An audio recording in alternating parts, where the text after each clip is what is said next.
નમસ્કાર.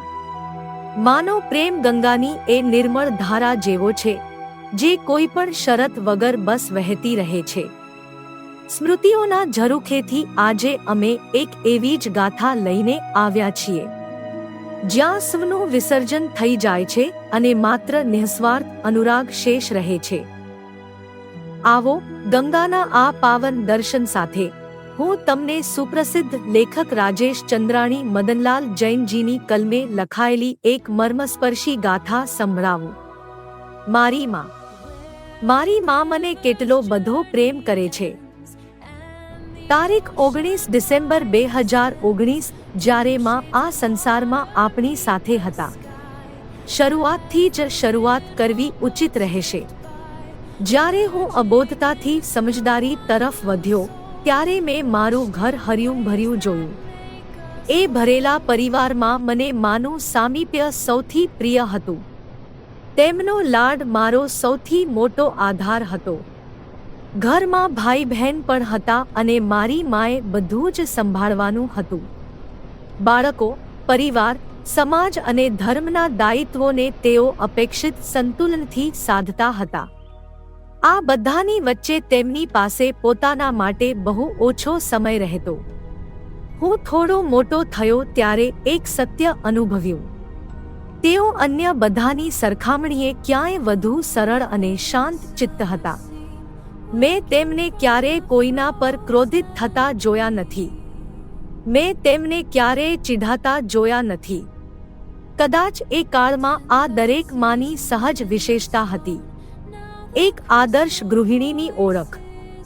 સમય વીતવાની સાથે જ્યારે મારી સમજ વધુ સ્પષ્ટ થઈ, ત્યારે મેં તેમનામાં એક એવી વિશેષતા જોઈ જે મને બીજા કોઈમાં ન દેખાઈ. તે હતી તેમની નિઃશૃત જીવનશૈલી. તેમને ઘર પરિવાર, આડોશ પાડોશ અને સમાજની દરેક શરત સ્વીકાર્ય હતી, પરંતુ બીજાઓ પ્રત્યે તેમની પોતાની કોઈ શરત નહોતી. આજે જ્યારે મેં દુનિયાને જોઈ પારખી લીધી છે, ત્યારે સમજાય છે કે આવી નિર્લિપ્તતા વિરલ જ હોય છે. પોતાના અસ્તિત્વને બીજાના અસ્તિત્વમાં પૂર્ણપણે વિલીન કરી દેવું એ કોઈ સરળ ખેલ નથી. એ પણ ક્ષણિક નહીં, પણ સંપૂર્ણ જીવન માટે.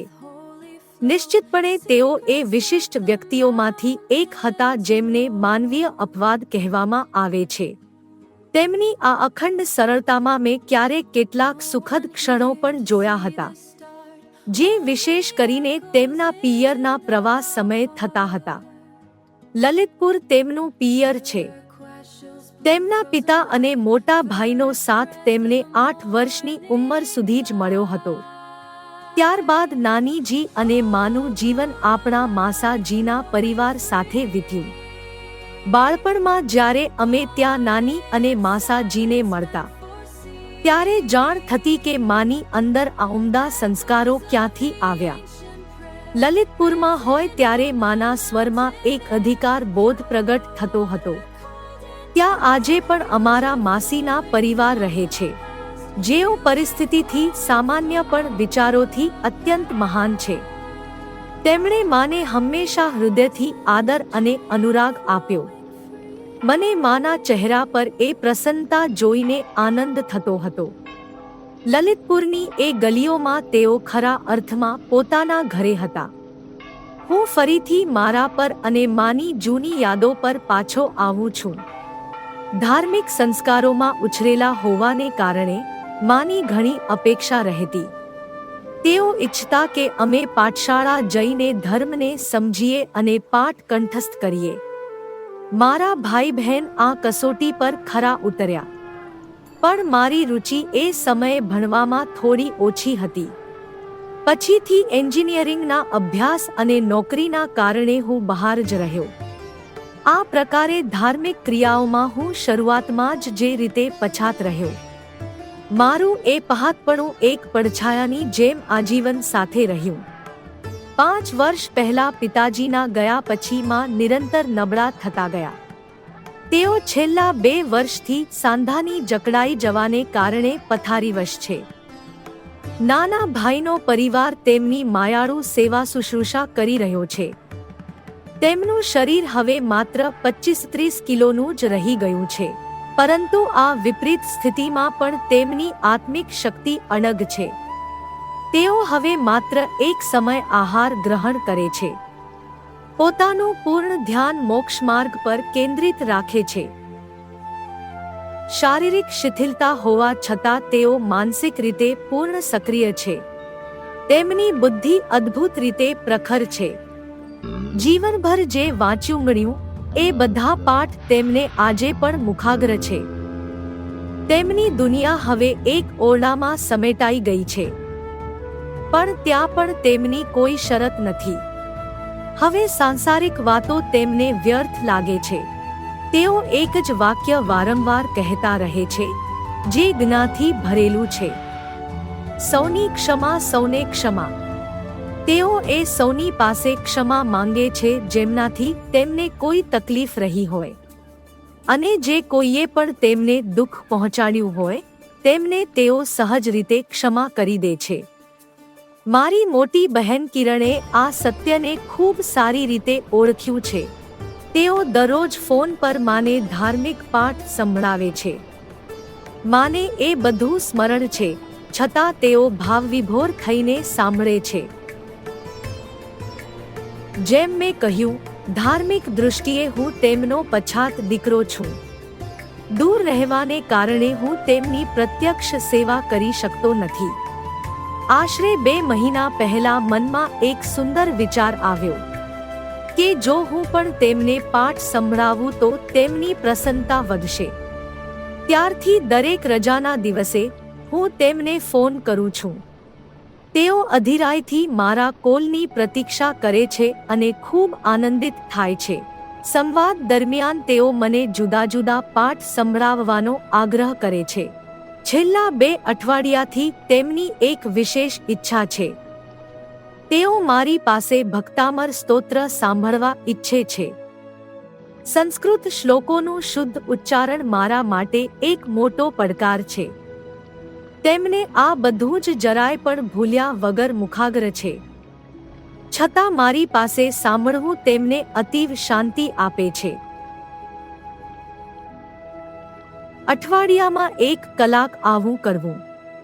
કોઈને પણ લાગી શકે છે કે મારી માં મારી પાસેથી કેટલું ઓછું ઈચ્છે છે, પરંતુ વાસ્તવમાં એ તેઓ જાણે છે, અથવા હું સારી રીતે જાણું છું કે તેઓ મારી પાસેથી કેટલું વિશાળ ઈચ્છે છે. તેઓ ઈચ્છે છે કે હું મોક્ષ માર્ગ પર ચાલું. તેમના જીવનમાં એક અદ્ભુત સંગમ દેખાય છે. લૌકિક દૃષ્ટિએ તેમનું જીવન આ પંક્તિને ચરિતાર્થ કરે છે: બીજા માટે જીવવું એ જ સાચું જીવન છે. પરંતુ આની સમાંતર તેમની અંદર આત્મકલ્યાણની ભાવના પણ વહેતી રહી. તેમણે અમને બાળપણથી જ સદાચારની શિક્ષા આપી. ત્યારબાદ મારી બંને દીકરીઓને પણ એ જ સંસ્કાર આપ્યા. તેમની છત્રછાયામાં વહુઓનું વ્યક્તિત્વ પણ ખીલી ઉઠ્યું. તેઓ પોતાના તમામ પૌત્ર-પૌત્રીઓની પ્રેરણા સ્ત્રોત રહ્યા. તેઓ હંમેશા ગંભીરતાથી કહે છે, બુરાઈની ચર્ચા કરવાથી પણ બુરાઈ ફેલાય છે. તેથી માત્ર અચ્છાઈ પર વાત કરવાથી જ બુરાઈને મિટાવી શકાય છે. માના સ્વભાવને યાદ કરતા બહેન કિરણ કહે છે, માં સદા બીજાની પંચાતથી દૂર રહ્યા. અમને પણ એ જ શીખ આપી કે તારું મારું માં કંઈ જ નથી. આ જ શીખ આજે અમારી એ બહુમૂલ્ય મૂડી છે, જેનાથી અમને સમાજમાં આદર મળે છે. અમે જોડવામાં વિશ્વાસ રાખીએ છીએ, કોઈની વચ્ચે વિખવાદ કરવામાં નહીં. માએ અમને આત્માના કલ્યાણના સંસ્કાર આપ્યા, જેથી અમે જન્મરણના દુઃખોમાંથી મુક્ત થઈ શકીએ. તારીખ 26 એપ્રિલ 2022. તેમને પોતાના બાળકો પાસેથી ભૌતિક રીતે કંઈ જ નહોતું જોઈતું. અમે સત્યનું જ્ઞાન મેળવીએ અને ધાર્મિક અભિરુચિ રાખીએ, એટલી જ તેમની ઈચ્છા હતી. તેમની આ મમતા તીર્થંકરોની કરુણા જેવી હતી. જે સમસ્ત જીવોના કલ્યાણની પ્રેરણા આપે છે. 26 એપ્રિલ 2020ના રોજ માના મહાપ્રયાણ પછી કોરોનાનો એક કઠિન સમય હતો. ત્યારથી જ અમે દરરોજ સામૂહિક પાઠની પરંપરા બનાવી છે અને એ પરંપરા આજે પણ ગર્વ સાથે ચાલુ છે. અમે આ 1 કલાક માની એ અંતિમ ભાવનાને સમર્પિત કરીએ છીએ. કિરણ, શોભા અને રચના આ ક્રમની નિરંતરતા સુનિશ્ચિત કરે છે. આજે માની સ્મૃતિઓને નમન કરતા હું આ ફરીથી શેર કરી રહ્યો છું. અત્યારે તમે સાંભળી રહ્યા હતા રાજેશજીએ પોતાની માં પ્રત્યે આપેલી શબ્દ શ્રદ્ધાંજલિ. ક્યારેય ન રોકાતી એક જીવંત પરંપરા. સાચો પ્રેમ આત્માની ઉન્નતિમાં જ નિહિત છે. આજે માં ભૌતિક રીતે આપણી વચ્ચે નથી, પણ સામૂહિક પાઠ માની એ જ ભાવનાને જીવંત રાખે છે. અછાઈને પસંદ કરવી એ જ માને સાચી શ્રદ્ધાંજલિ છે. આજે હૃદય ભારે છે આ શેર કરતા કે રાજેશજીની નાની બહેન શોભાજી પણ 20 જાન્યુઆરી 1926માં શાંત થયા છે. માના જ પથ પર તેઓ અનંત યાત્રા પર નીકળી ગયા છે. અમે તેમને પણ ભાવભીની શ્રદ્ધાંજલિ અર્પણ કરીએ છીએ. આજના અંકમાં આટલું જ. ધન્યવાદ.